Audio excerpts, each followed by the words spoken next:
property investors. Today we're talking about utilities management, and specifically we're starting off on managing your water usage on your property. I think it's a very important topic to be talking about at the moment. I know Johannesburg is going through a lot of water shedding, and there's been other parts of the country that are suffering. There's a few sections of Durban that are suffering with water issues, and actually at the moment I don't have any water at my home.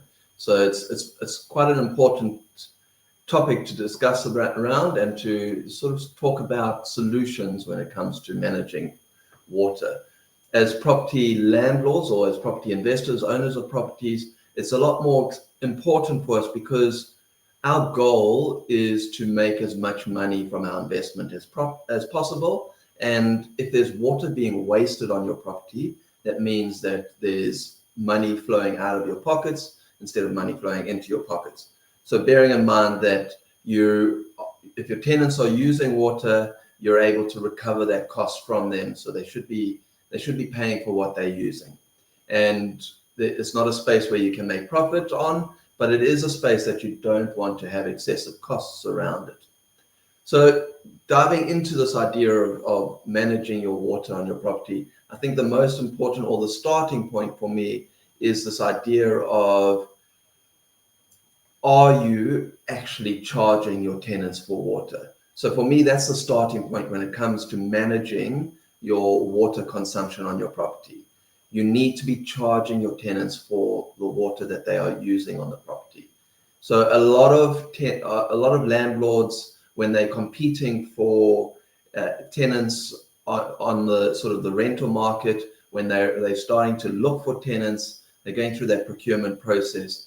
It's very tempting to just say, listen, water and lights are included, this is the price, and the tenants then are a lot more eager to take on a property like that because they know that those hidden expenses or those unbudgeted expenses are not easy for them to manage. So they want to know, hey, I'm paying 4,000 Rand, it includes all my water, it includes all my electricity, I don't need to worry about anything else. So it becomes tempting from a perspective of you fighting against other landlords trying to fill their properties.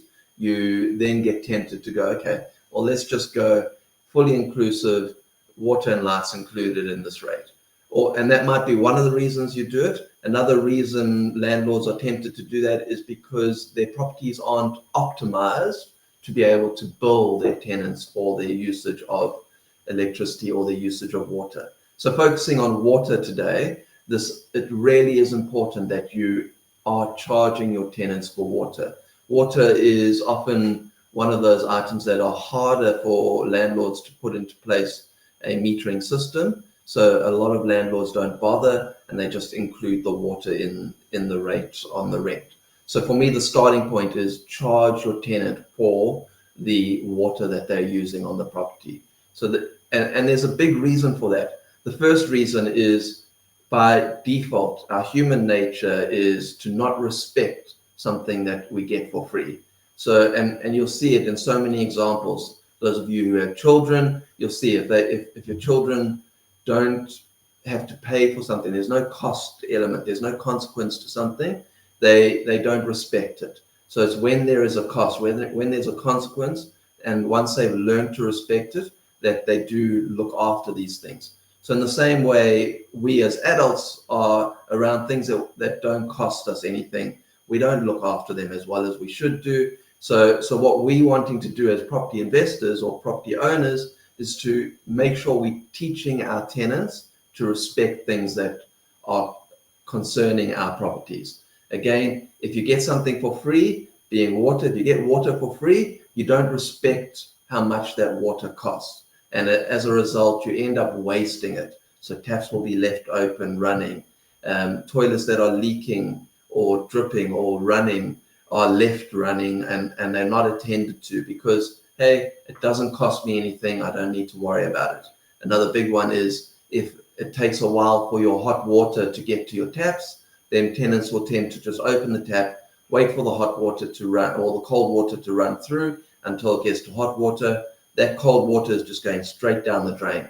As opposed to someone who is paying for that cold water, they will tend to bucket that water, conserve it. save it and use it instead of wasting it straight down the drain. So something to be very aware of.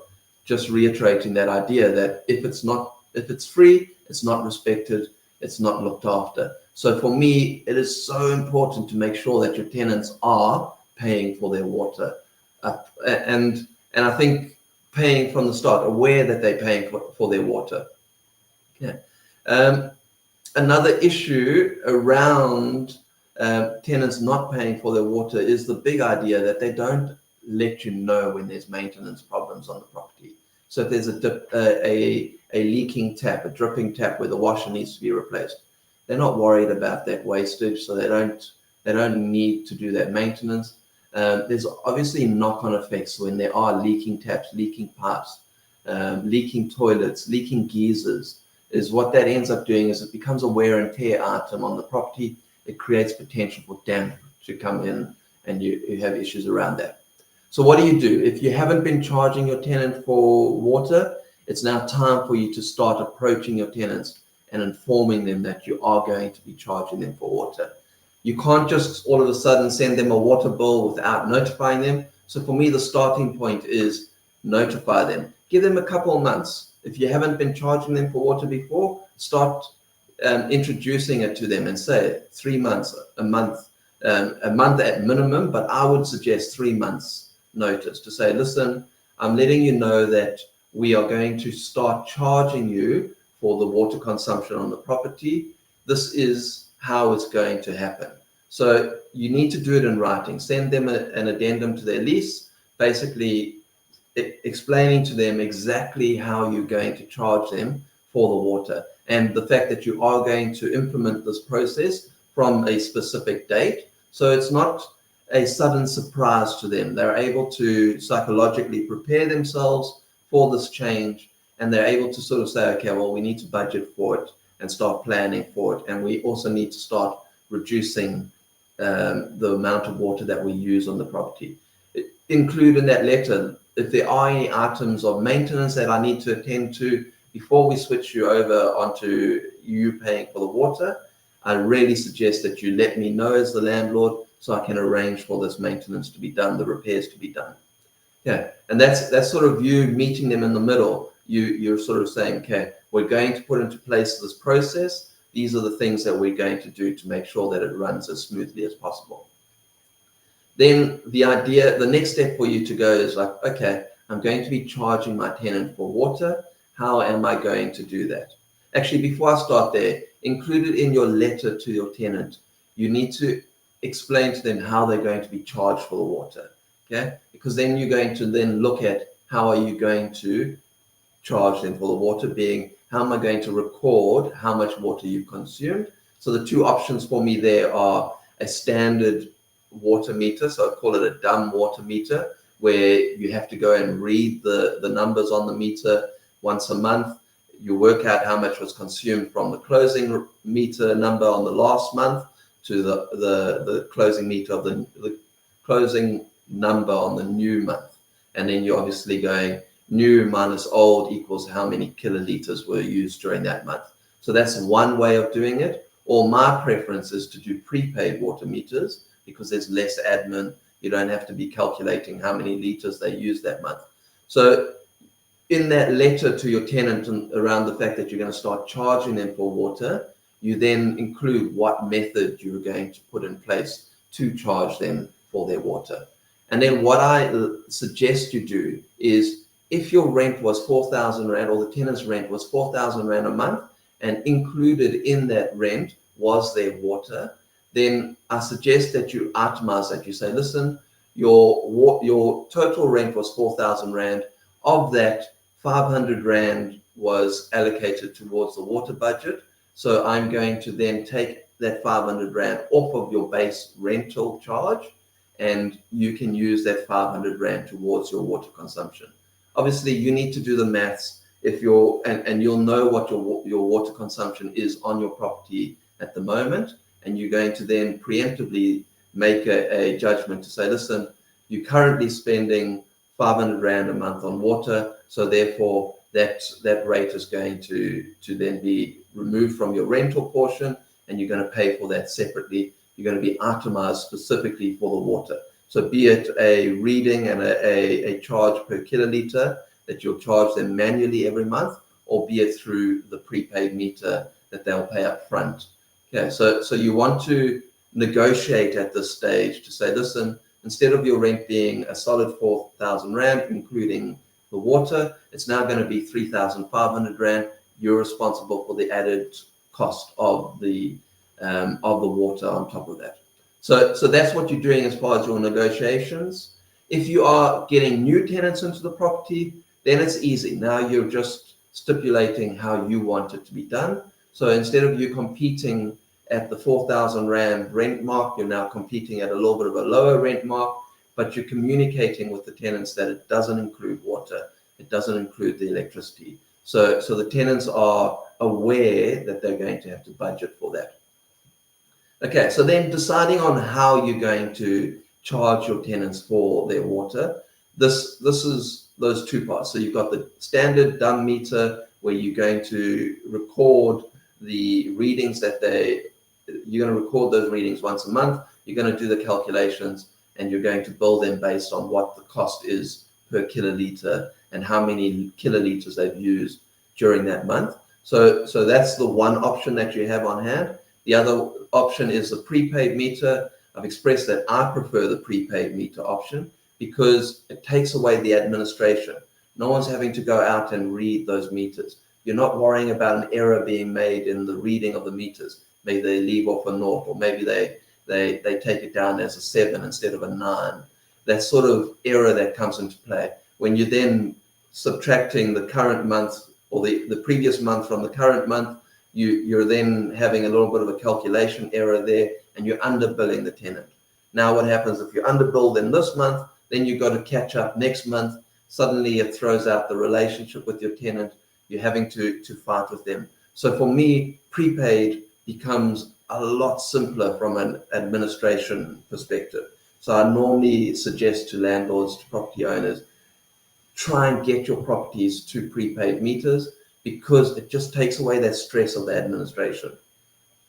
There's other major benefits that I like around the idea of prepaid meters, but firstly, looking at the major cons around your postpaid meters. So when you go to the property and you take the reading for the current month and you then present an invoice to your tenant, you say, listen, you've used 10 kiloliters this month. It means that what you're responsible for is 500 Rands worth of water. Your tenant gets into that habit of going, okay, I'm budgeting 500 Rand a month for water. But now suddenly there's been an expensive month for the tenant. Maybe they've had guests come over during Christmas, that sort of thing, and they've used more water than they usually use. Now suddenly the bill is closer to 1,000 Rand. They budgeted the 500 Rand. Now they need to find an extra 400, 500 Rand to pay for the bill. They don't have that money available at the end of the month. So they're going to say like, okay, can I pay it off? So now you're having to negotiate with them, having to be diplomatic around the relationship. So for me, I don't enjoy that. I think it just causes so many headaches for you as a landlord. It causes headaches for your property manager. And it doesn't create this black and white relationship where what you use is what you pay for. The other issue I've found is if the tenant receives an invoice that they haven't budgeted for, suddenly they've got their boxing gloves on and they're wanting to fight with you and say, listen, I'm not paying that high bill. It's because you haven't looked after the property that the water's so expensive, or there's a leaking tap, you haven't fixed the leaking tap. And never mind the fact that they haven't reported the leaking tap, it's suddenly your fault as the property owner that there's this leaking tap. Instead of them proactively going, listen, I'm going to have to pay for this wasted water. I better let the maintenance team know that they need to repair this leaking tap. If there's a running toilet, they know that they need to get it repaired quickly because that water is being wasted and therefore they're going to be charged for it. But when they receive that bill at the end of the month, the water's already gone. So now they're aggressive, they're angry about it. It's human nature, they're going to be angry about it. So now what they're going to do is they're going to force it, they're going to blame you for the problem. And they're going to say, no, I'm not paying that bill. I'll pay the 500 Rand I'm used to paying. You pay the extra water, or you must give me the extra water for free. because you have to fix this problem. So what I found is when you're doing that process, it creates bad habits. It creates these fights that you're having with the tenant that you want to move away from. So versus the benefit of prepaid water, where the tenants are paying up front. They're paying that 100 Rand before they use that 100 Rand's worth of water. So the first thing that it starts as far as creating good habits in your tenants is it's transparent. They know if I put 100 Rand in, I get 100 Rand's worth of water. They're not guessing around what their budget will be for the month. This is clear. It's black and white. I put 100 Rand in, I've spent 100 Rand, I can use 100 Rand. So for me, that's the first thing. It creates that clear understanding of what the relationship is. They're not going to argue with that because it's black and white. I put 100 Rand in, I get 100 Rand. There's no gray space around it at all. So it creates good relationship, or it reinforces that good relationship between you and the tenant. There's no opportunity for arguments or dispute. Okay, so that's the first positive for me. The other positive for me is they now start taking accountability. They become proactive. If there's a leaking tap, they realize that if I'm putting water into that prepaid meter and that water is just running through that leaking tap and I'm not using it, it's wasting that 100 Rand I put into the meter. So before they put 100 Rand into the meter, they phone your maintenance team up and they say, listen, there's a leaking tap, please come and fix this leaking tap before I lose money on the water. So they're proactive. They start going, it's my water that's being wasted, as opposed to, hey, Mr. Landlord, it's your water that was wasted. So that's for me is a massive benefit, that proactive nature, taking accountability that happens in that process. So for me, that's big. The other benefit of a prepaid water meter is if there's a burst geyser, if there's a burst pipe or something like that, when the tenant is out of the property, most tenants don't go and put their full budget into the prepaid meter at the beginning of the month. So being that 1,000 Rand. So what they do is they bite it off in chunks every week. And it means that only a portion of the water budget is in that prepaid meter. When a burst geyser happens, the water meter is going to stop when it runs out of credits. So it means that the water, if the tenant's at work, the water's not running for the whole day for 8 hours, and it's damaging your property, damaging ceilings, damaging floors, that sort of thing. It stops straight away. So it runs out of credit on the meter turns off. There's no additional wasted water. There's no extra damage to the property. So to me, that's a massive benefit around the prepaid meter. Versus postpaid meter, if the geyser bursts, it's now your responsibility to pay for the wasted water. It's now there's no one at the property. That water just flows and flows and flows. So for me, that's a brilliant benefit to prepaid meter. Okay, the other big benefits for prepaid meters is that idea of your tenant budgeting. So they know how much they're spending on water. They're going to reprimand their family members if they waste water. It becomes a nuisance for them to have to top up water unnecessarily. So they then are managing their water consumption better. So for me, in this day and age when there's these water shedding circumstances, it becomes so important for them to be managing proactively when it comes to their water. So it definitely is a no-brainer to go prepaid water on the property, just from that perspective of the savings when it comes to the water. Something to be super aware of is the fact that the more water your property uses, the municipalities will charge you a higher rate per kiloliter. So they call it a step tariff. So as they use more, it steps up to another rate. As they use more, it steps up to another rate. So it means per kiloliter, as the tenant uses more water, it gets more expensive for what they are using. So if you can reduce the amount of water being used on the property, it reduces the tariff, and it also then reduces how much you have to pay as a landlord, reduces how much you have to recover from your tenant, which means you're not having such high overheads, and it increases the value of your cash flow on the property.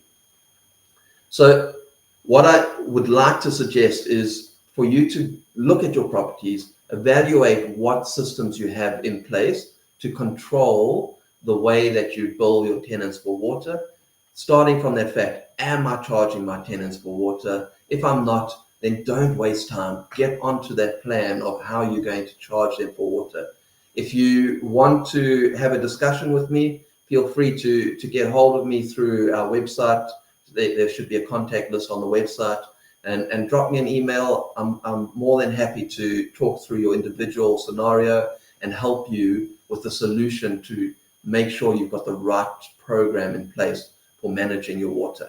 Again, if you're looking at doing prepaid water meters, same thing, give me a shout. Let's make sure you are using the best tools that are available for managing your properties so that you can become successful as a property investor, so you can grow your portfolio and not have the headaches that come with a bigger portfolio because you've managed the systems correctly. So what I'm going to do is I'm going to finish this video now so we don't get too long, but there really are so many other steps that we can take into controlling our water usage and our utilities on our water utilities on the property. We'll then do another video around the second part around managing your water. Thank you so much for joining me today.